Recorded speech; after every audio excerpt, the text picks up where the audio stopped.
పింఛన్లు పెంచి ఎప్పుడిస్తావు? సీఎంను ప్రశ్నిస్తున్న వృద్ధులు, వితంతువులు, దివ్యాంగులు. ప్లాకార్డులతో ఖానాపురం జీపీ ఎదుట నిరసన.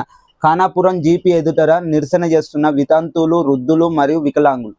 గత ప్రభుత్వం 2000 ఇచ్చి వికలాంగులకు 3000 ఇస్తే మా ప్రభుత్వం అచ్చుడుతోనే మేము ఫస్ట్ సంతకమే 3000 4000 చేస్తాం వితంతువులకు, వృద్ధులకు అని చెప్పి వికలాంగులకు 6000 చేస్తానని ఇప్పటి వరకు కూడా దాని మీద ఊసేలేదు. అంటే సంవత్సరన్నర కాలమైనా కూడా దాని మీద స్పష్టత ఇవ్వలేకుంటున్న రాష్ట్ర ప్రభుత్వం. దీనిపై ఎక్కడికక్కడ వితంతువులు, వృద్ధులు, వికలాంగులు ఎంతో నిరసన చెందుతున్నారు. అంటే ప్రభుత్వంపై ధర్నాకు దిగే ఆలోచనలో ఉన్నట్టు తెలుస్తుంది. మరి ఖానాపూర్లో ప్లకార్డులు పట్టుకొని నిరసనకు ముందడుగు వేసిళ్ళు. ఎందుకంటే మీరు ఎప్పుడు వేస్తారు? దీనిపై స్వచ్ఛత ఇవ్వాలి.